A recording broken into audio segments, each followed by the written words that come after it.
हाम्रो केटोको चाहिँ आज फेरि जागिरतिर फर्किने दिन आज। अब फेरि जागिरमा हाजिरा हुन जाँदैछ सन्देश सर। अनि भोलि बिक्की पनि भोलि जाँदैछ फेरि है। बिक्की भोलि, बिक्की चाहिँ पर्सि चट्ट पोखरा अनि त्यसपछि पोखराबाट उता फेरि जागिरतिर पोखरामा हाजिर भएर। हाम्रो गाउँको चाहिँ जागिरे भाइहरू चाहिँ पुरा आफ्नो आफ्नो उमा गइसक्यो। सनमले बिहानै सनमबाट लागिसक्यो बिहानै। अब सन्देश जाँदैछ अनि बिक्की भोलि जाँदैछ फेरि।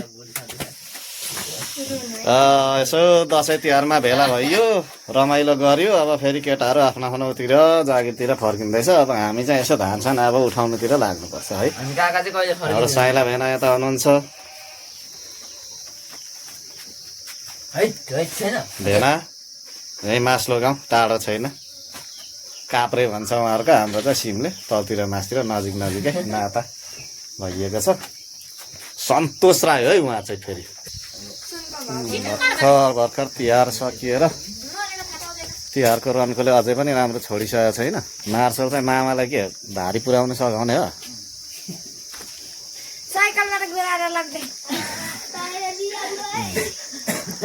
त्यहाँबाट बाटो खनेर यस्तोले हो भने त यहीँ आउँछ बाइक त आउनु त। यहाँ मासले यहाँसम्म त आउँछ।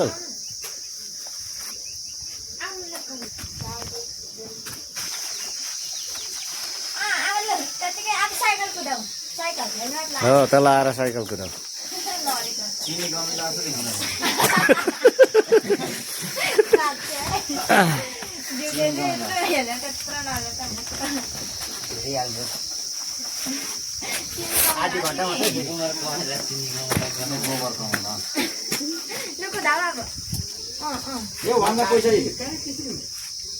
तास खेल्नु भनेर नमान्नु। तँलाई हिजो दिएको के हो? साथीले त भेट त पैसा त कहाँ के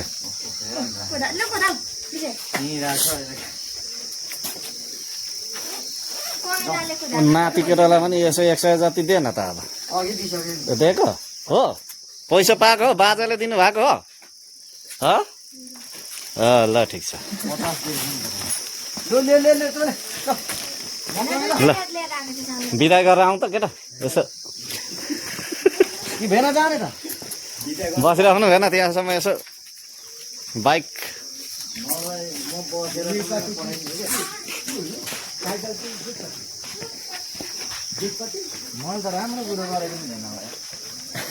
भोलि बिक्कीलाई पनि बिदा गर्ने हो यसो गरी।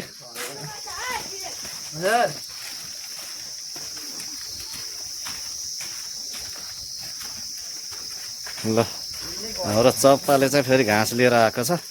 छालिम्माले घाँस लिएर आयो भैँसीलाई।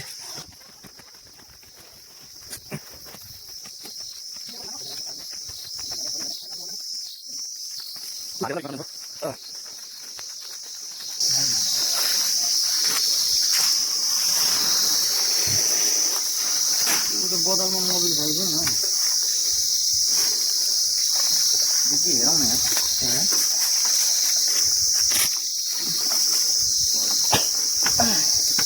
स्ट्यान्ड हाल्नु न, स्ट्यान्ड मोबिल हल्का हाल्नु।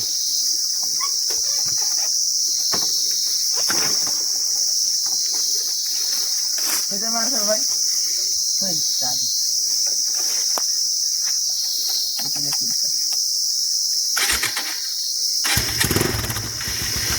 फोन यहाँ हो। यसलाई चाहिँ अब हामी चाहिँ अब टाढो पुग्नेछ यात्रा।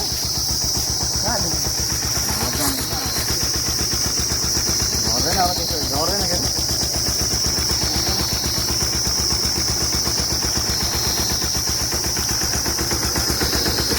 ए पकातिर लगायो।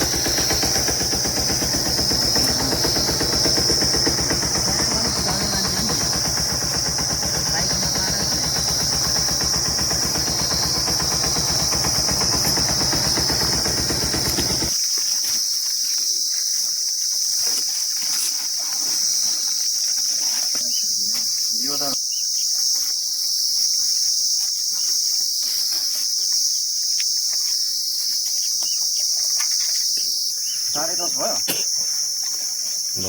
11 बजे निस्किदिन्छ 10:21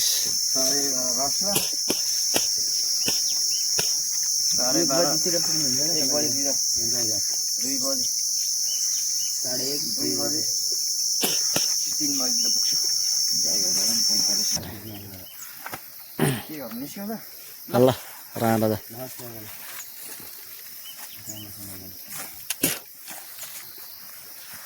भोलि फेरि बिक्की जाने भोलि म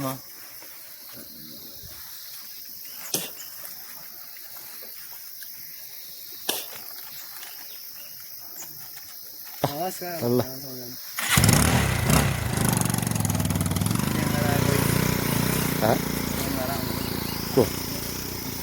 ल जाउँ केटा हाम्रो चाहिँ चाडबाड मान्नु दसैँ तिहार मान्नुको लागि चाहिँ घर आउनुहुने हाम्रो भतिजोहरू चाहिँ हाम्रो माइली भतिजिनीहरू ऊ चाहिँ माइत आएको थियो तिहार सकेर चाहिँ ऊ अब जाँदैछ धनकुटा आफ्नो घर अनि हाम्रो बिक्की भतिज पनि अब जागिरमा फर्किँदैछ आज चाहिँ चाडबाड सकियो सबै चाहिँ अब आफ्नो कर्मथलोतिर जाँदैछ यसरी धारीहरू चाहिँ टन्नै छ माइलीलाई अलिक गाह्रो पर्ने भयो तर साथीहरू थुप्रो छ ल नाति टाटा टाटा अब घुमाउँदा कुद्ने भएर आउँछ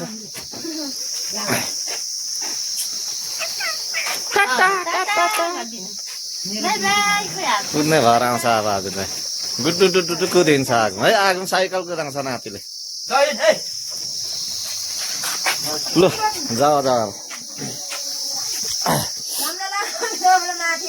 लाउँदै गर्नु मैले कहिले काहीँ है अब टाढो भयो अब आउनु जानु पनि समस्या त समस्या पर्छ यसो फुर्सद हुँदा आउनु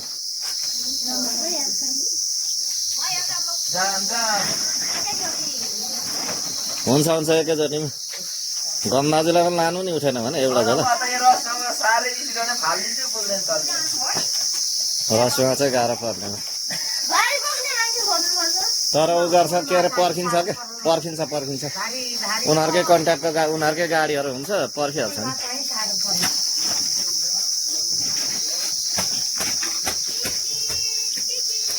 पर्खिन्छ तिनीहरूलाई पनि त भारी पुऱ्याउनु पर्यो नि त भारी नपुरा हिँड्दैन नि त तिनीहरू यिनीहरूले यताबाट उ गरेको हुन्छ कि यतिजना मान्छे आउँदैछ ल्याउँदैछु त्यहाँ बसिराख्नु भनेर उ गरेको हुन्छ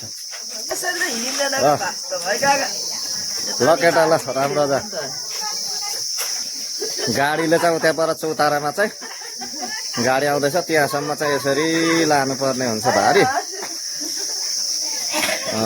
त्यही पर नजिकमा छ भारी त्यो भएर त्यहाँसम्म अब भारी लगेर त्यसपछि गाडी त्यहाँ आएर चाहिँ उठाएर लाने हो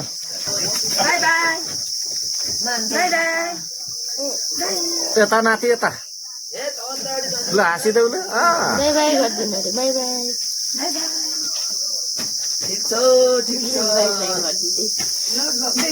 by by by by by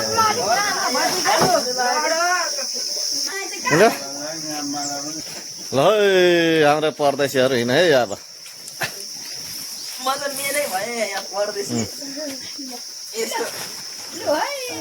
ल पुऱ्याएर आउनु यता चाहिँ पुऱ्याउनुको लागि हो दुईजना चाहिँ जाने हो ल पछि भेटौँला केटा यसो बोल्दै गरौँ ल ल हिँड माइली ल ल शुभ यात्रा है सबैलाई ल ल माइली आउँदै गर्नु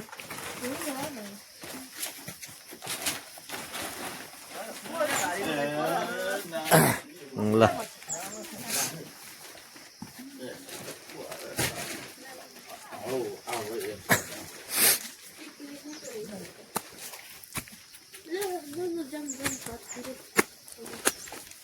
ल